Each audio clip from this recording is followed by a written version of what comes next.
Coastal falls 1-0 to the LSU Tigers. Tigers take a 1-0 lead in the best-of-3 championship series. It was a night of missed opportunities. It's Locked On Sunbelt.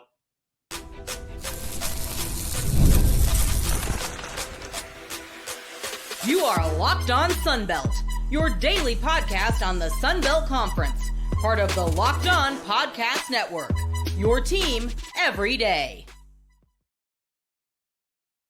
All right, Dave Schultz, Locked On Sunbelt, your teams every day. Today's episode brought to you by FanDuel. Right now, new customers can get $200 in bonus bets when your first $5 bet wins. Well, that was a heck of a baseball game. I mean, it's tough to ask for a better 1-0 baseball game that lasted, what was it? Was it even 2.5 hours? Let me see if we have a time of game here on ESPN, because I can't get to the regular NCAA thing. I don't have a time of game, but it couldn't have lasted much more than that. That was a heck of a ball game. All right, Kade Anderson was as advertised, and I'd say Cam Flukey actually pitched even better, but Stephen Milam was just a little bit better than Cam Flukey. Missed opportunities for Coastal Carolina. We'll talk about that, but it was a great pitching matchup between these two guys that are technically both sophomores, but Kade Anderson is draft eligible, so he is going to make a lot of money here in a couple of months. Cam Flukey will do that in about 13 months. Kade Anderson he went the distance. 9 innings, 3 hits, did walk 5, plucked Cade Bodine twice, and struck out 10. He was not sharp early on in the ball game. We can go through my tweets if I can find them. He was not sharp early on, making a lot of pitches early. Had 25 pitches in the first inning. He was up to 40 pitches through 2. They had 5 base runners on through 3, and it was kind of that way all night long. I mean, two base hits at the right time, and he may have had 3 or 4 runs, right?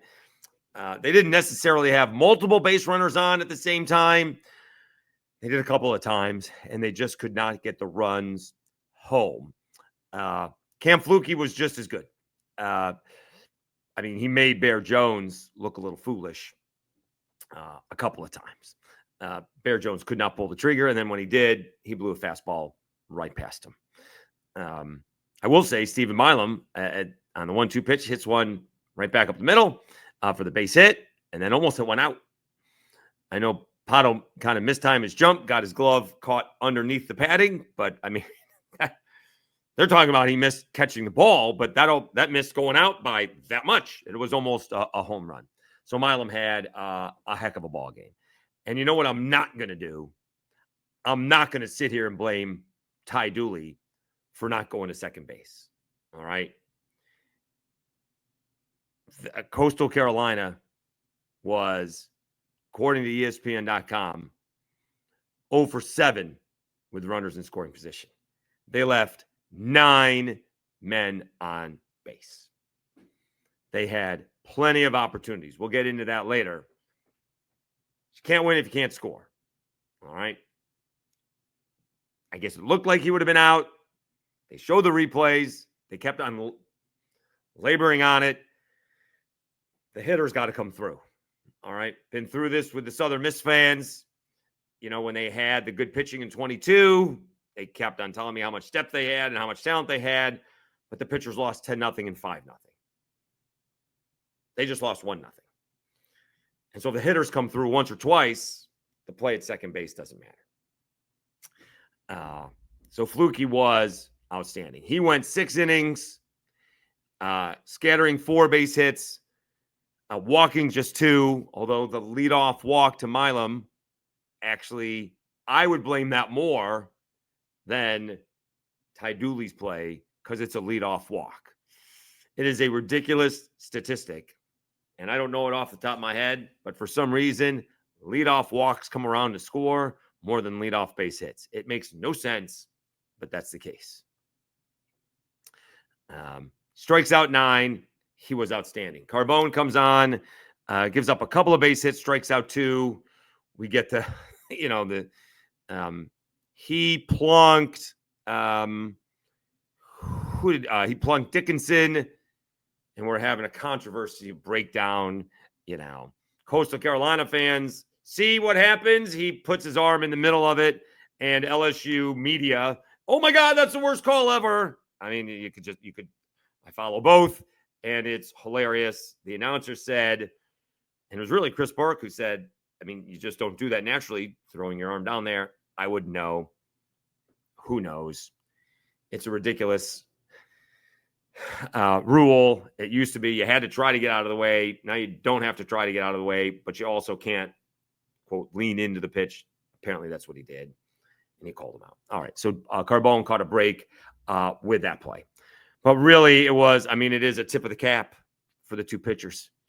I mean, that's what you kind of want to see. I know we all like offense, but both Anderson and Flukey got better as the game went on. When Anderson got into trouble with a couple of runners on, all of a sudden he's pounding the strike zone with breaking balls and changeups. Couldn't find the strike zone early on, gets 2 runners on, and he's not missing anymore. Flukey gets a couple of runners on, and all of a sudden he's throwing 98 on the black. These two guys put on a show tonight. And I know LSU's celebrating, and Coastal Carolina's down a little bit. It's going to be up to Jacob Morrison. We'll get to that a little bit later. But both of them should be commended. All right. Both were outstanding tonight. Kade Anderson's going to get all the love because he went the distance and he won, more importantly. Struck out 10. Later on in the game, I don't know, Flukey lost his economical pitching because he had less pitches than Anderson, but it flipped somewhere, and all of a sudden he got up to 100 pitches, and he had more pitches than Anderson did. But Cam Flukey was outstanding. We now see, if people wonder why they didn't pitch more, one of the reasons, although I don't think it was the reason, but one of the reasons they didn't pitch Morrison against Anderson was this reason. This is the reason. And if Anderson did that against Morrison, now you got Flukey going against Eyanson instead of Morrison. And we're going to get to it here in a minute because are they a favorite? Is Coastal Carolina a favorite? This is one of the times I'm actually confused on the betting line. It is interesting how it's the case, but certainly not much of an underdog if it is the case. But they didn't want to waste Morrison going up against Anderson, although that's not the reason. The reason is short rest. So they do have Jacob Morrison going on a Sunday. But it really is a night of missed opportunities. That's where the game was lost. We talk about that next, right after I tell you about FanDuel.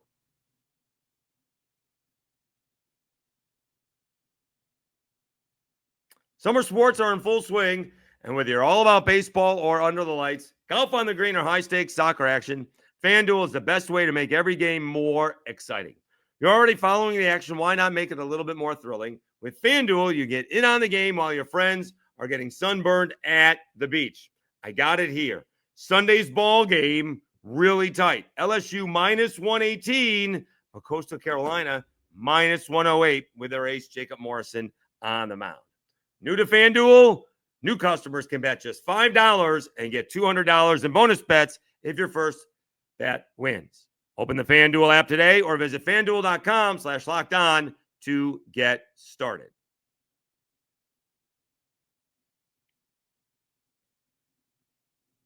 All right, Dave Schultz, Locked On Sunbelt, your teams every day, recapping the 1-0 loss from Coastal Carolina to LSU to begin the National Championship Series.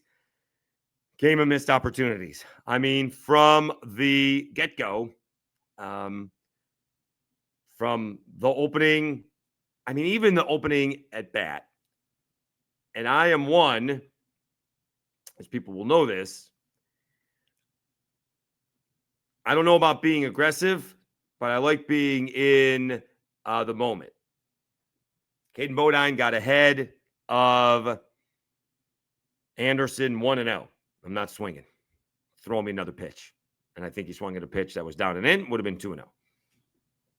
Grounds out to third. Nonetheless, we keep on going. And we are in the first. Alexander walked, went to second on a pass ball. Barthol grounded out to third. Mitchell walked. Pato struck out swinging. I know there's 2 outs, but Barthol didn't get the runner advanced. Mitchell walked. Pato struck out. You leave 2 men on. Against a guy like Anderson, you got to get a run home. Someone's got to come up with a clutch base hit. All right. Who came up with a clutch base hit? Stephen Milam. Curiel walked to lead off the ball game. Fry grounded out to short. That's the Ty Dooley play. He did not go to second base. It did appear that Curiel would be out. Again, they belabored the point to no end on the broadcast. So they throw Fry out at first base. Milam comes singles Curiel home. He scores what was the winning run. All right. Then Brown struck out looking, and Jones struck out looking, and it's a 1-0 ball game. And then bring on the pitching. Thorndike grounded out to second. Mios popped out to second. Ty Dooley walked, but a 2-out walk. Anderson works around. In the third, Bodine hit by a pitch. Anderson didn't get a called third strike. Overthrows the 3-2 pitch. Hits Bodine in the backside or maybe even the hip. Anderson singles to right. First and second, nobody out. You got to score. Barthol's bunt towards third base. Anderson makes a good play, throws Bodine out. Mitchell strikes out. Looking. Anderson then, I don't understand why we were trying to steal third base with 2 outs. Now, he had the base stolen, but he overslides the bag. End of the inning. That would have been more pitches for Anderson. I don't know if that would have made a difference, but you got the tying run on at second base. He's going to score on a base hit. Are we hoping for a wild pitch? Is that what you're thinking is going to happen? He did throw one earlier, but I'm not sure you can bank on a wild pitch. Nonetheless, missed opportunity. In the fourth, Pato doubled to left field. Leadoff double. Thorndike struck out. Miho struck out. Ty Dooley struck out. That's the inning where Anderson started getting ahead with his breaking stuff and off-speed stuff. Boom, boom, boom. The first 3 innings, he was kind of all over the place, although he was racking up strikeouts, kind of effectively wild. It's not like Coastal was lining out hard and getting base hits all over the place or getting hard outs. They were off balance. But after the double, I don't know. I mean, you had lefty versus lefty. They mentioned Thorndike had a grand total of 1 sacrifice all season. And Schnall may have been psyched out not to bunt again. And Thorndike, he's got at least 12 RBIs in the NCAA tournament. So I don't blame him for not bunting in that case. But he didn't get the runner over. And they leave another runner in scoring position. We keep on going. In the fifth, Bodine hit by a pitch. He is stranded. Only inning that they were retired in order all game long was the 6th. That was it. In the 7th, infield base hit. Mijos reaches on an infield base hit. The second baseman, Dickinson, cuts off the shortstop, Milam. Mijos reaches. Ty Dooley, bunt, sacrifice. By the way, that play by Braswell cannot go unnoticed. Remember, Coastal fans, the pitcher for Auburn could not make that play and throws the ball away. That's how Coastal ends up winning that ball game against Auburn. Braswell throws that ball away, hits the base runner. Pato goes, wouldn't have been Pato. It would have been Mijos goes to third, or it goes down the right field line. Maybe it comes around the score. That's a tremendous play by Michael Braswell, and it should be in big, bright lights. All right. No one's going to remember it because they win 1-0, and it's a sacrifice bunt. But that's a spectacular play by Michael Braswell, who is just having a god-awful offensive season, hitting under 200. They're trying to pump him up by giving him standing ovations when he comes to the plate. He played really well defensively over at third base tonight. Again, that play, I don't know if they're going to write about that in Baton Rouge, but that play, I would tell you, saved the game because that play very easily could have gone into right field. I mean, it almost was. In Auburn, it was kind of the ball, the first baseman and the runner all getting there at the same time. Although I think in Auburn's case, the first baseman dropped the ball because they were looking for interference. Here, it could have hit the runner and everyone could have been safe. And Mijos go to third base and there's nobody out. Instead, Mijos is on at second base with one out. Could have been a whole different situation. Braswell deserved big kudos for that play. All right. That play is going to go unnoticed and really should not. Sykes ends up grounding out to short. Bodine grounds out to second base. All right. I was wondering if they were going to actually pitch around Bodine. They got ahead 0-2, so that ended that idea. But would they have, again, difference between gutsy and ballsy is putting the go-ahead run on base to bring up Alexander. All right. In the 8th inning, Mitchell a 2-out walk. Pato struck out looking. And then in the 9th, Tozy walked with 2 outs, but Sykes flies out to right. Again, all kinds of opportunities. Not a whole heck of a lot of hits, which they only had 3 of, but they walked 5 times and they got plunked a couple. They had opportunities. This was a 1-0 ball game. This was not 5-0. It was not 10-0. It was not 3-0. It was not 2-0. You needed one clutch base hit, and you could not get it. Now it's going to be up to Jacob Morrison to see if he can outpitch. And somewhere along the way, they're going to have to get some base hits. They're going to have to do it against another good pitcher, Anthony Eyanson. We'll talk about that when we come back right after this.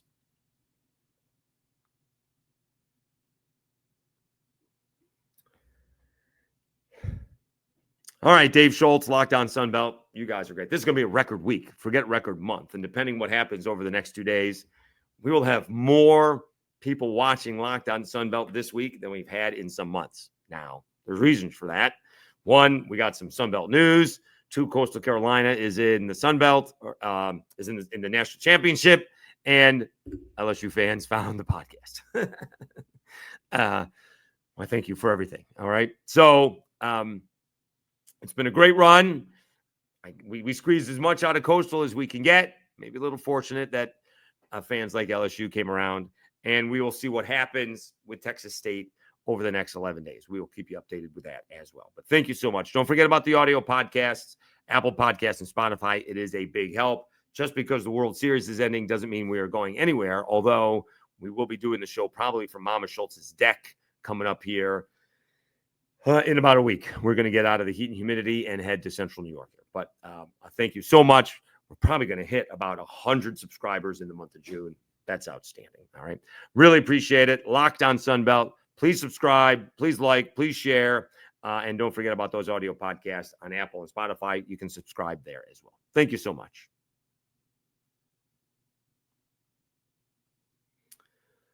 All right. Dave Schultz, Locked On Sunbelt. Your teams every day. It comes down to Jacob Morrison. And again, Matt Moscona asks, why are they pitching Flukey and not Morrison? I think it was short rest. That's the way Schnall had been working for the last month, but it was just in case. Kade Anderson did what he just did, and now you have Morrison to see if he can match it. Anthony Eyanson is no slouch, all right? He's actually got a better ERA than Kade Anderson, who, by the way, I saw some of his numbers. He's been hit around a little bit this year. Not, well, even as of recently, oddly enough, against West Virginia. But they scored 16 runs, so it did not matter. But Eyanson is really good as well. So Coastal Carolina's got their work out as well, cut out for them if they're going to do this. Eyanson is 11-2 with a 2.92 ERA. That's a half a run better than Kade Anderson. Only 81 hits in 101.2 thirds innings pitched, 35 walks, 143 strikeouts. Again, Kade Anderson doesn't hit anybody. He's hit 3 people in 110 innings. Eyanson's only hit 4, and so we'll see what happens on a Sunday. He has given up a couple of runs. He gave up 3 runs in 3 innings in that game against UCLA. That was really early on, maybe in the first inning. And then we had that rain delay, and LSU came right back in the bottom half of the first and came back to score. Also in a 12-5 victory against West Virginia, gave up 4 runs on 5 base hits, but he didn't give up any runs against Little Rock twice, and didn't give up any runs against A&M, and gave up only 2 runs on 5 base hits against South Carolina. And before that, no runs against Arkansas, and before that, 1 run against A&M. So I don't know if he's tiring out as we're going along here, whereas Anderson seems to be getting better, but Eyanson is very good. Nonetheless, it's going to be up to Jacob Morrison. And like Sandy Koufax said, once in a while, you got to win 1-0. And he may have to do that tomorrow or Sunday, today, as the case may be. The bats have to come alive. All right. They may try and steal. The thing is, a couple of times, Bodine got on, and he's not the guy to steal. All right. And especially not against a left-hander. So we'll see how Eyanson is good at holding guys on. He's a right-hander, so that's obviously going to be a little bit different. Trying to hold guys on.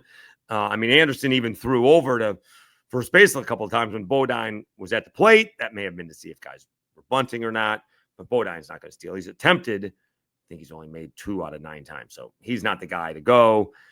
They're going to have to generate some offense. All right, you're going to have to put some runs on the board. I figured I'll be honest with you. If Cam Flukey held LSU to 1 run, I thought Coastal was going to win the ballgame. I thought Coastal could squeeze a 2-3, maybe 4-1 win. Honestly, if you told me that LSU scored 1 run against Cam Flukey, I would have bet Coastal Carolina would have won. All right. I did not think that Kade Anderson would have won 1-0. Now, I did pick Kade Anderson to win, but I didn't think he would win 1-0. I did not think he would do that against Coastal Carolina. He pitched, obviously they don't have the lineup that Arkansas does, but I just thought it's a different kind of lineup. Arkansas is kind of like all or nothing, home run or nothing. That's not what Coastal Carolina has. Coastal Carolina has, we're going to hit behind the runner. We're going to move the runner up. We're going to get the runner in. And they did not do that on Saturday. And we will see if they can do that on Sunday. Coastal will be the home team. And so Morrison's going to have to go out there and put up a 0 early on. If LSU wants to capture some of that momentum and they put up a run or even worse, a crooked number, it's going to be tough slogging for Coastal Carolina on a Sunday. Jacob Morrison's got to set the tone and put a 0 up there early on. In fact, I would tell you he needs to put up a couple of 0s and see if those guys can put some runs on the board and start to force a game 7. It'd be nice to, I'm thinking out loud here, see if you can keep it close and see if they can use some of their bullpen guys to set up what would be a Monday matchup for all the marbles. All right. I know I'm getting way ahead of myself. But we're going to see if Jacob Morrison, I don't know if he's going to go 9.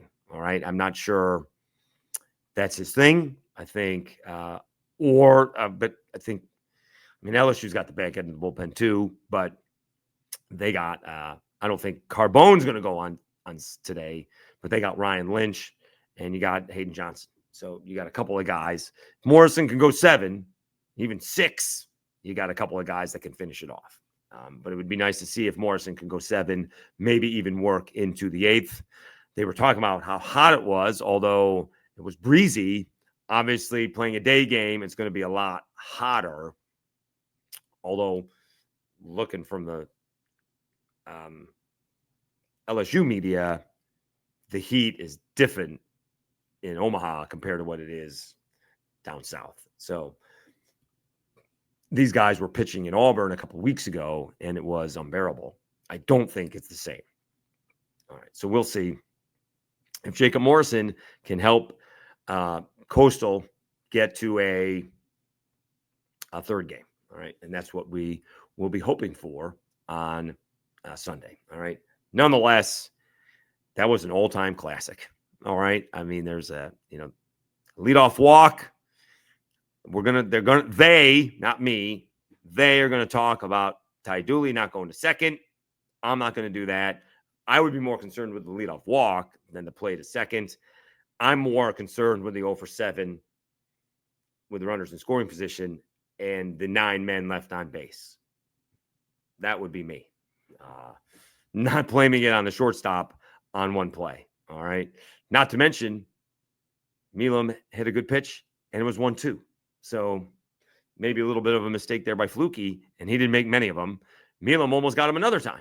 Well, did get him another time, almost hit it out. So, I mean, sometimes the other guy's better. So you tip the cap. Stephen Milam had himself a night. Kade Anderson had himself a night. Cam Flukey had himself a night. The Coastal Bats have to have themselves a day on Sunday to force a Game 3. And here's the thing. They have not had this feeling in 2 months. Now, they reeled off 26 straight after this feeling. All they need to do is reel off 2 in a row. They got to start off with 1, and that begins on Sunday. It will be Jacob Morrison against Anthony Eyanson. That is 2:30 Eastern Time, 1:30 Central Time. All right. Whew. All right. I actually am doing tastings on Sunday, but I think I only have a couple. And so if I can stay to myself, I'll probably be able to watch the game. All right. Stay kind of low key. All right. We'll see how that goes. I have 1 in the morning, 1 in the afternoon, and we'll see who walks it. All right. We were incredibly busy on Saturday, as you may imagine. It is, I don't know if there's a bourbon season, but we were in the thick of it on Saturday. We were incredibly busy. All right. Thank you so much for tuning in. And you guys have been great. Again, we're going to set a record week without a doubt. All right. You've been watching Locked On Sunbelt, your teams every day. Hope you enjoyed the baseball. It was one heck of a game. I know the Chanticleers came up short. We'll see if they can bounce back on Sunday. You've been watching Locked On Sunbelt, your teams every day. Have a great Sunday, everybody. We'll talk to you after the ball game and then again on Monday.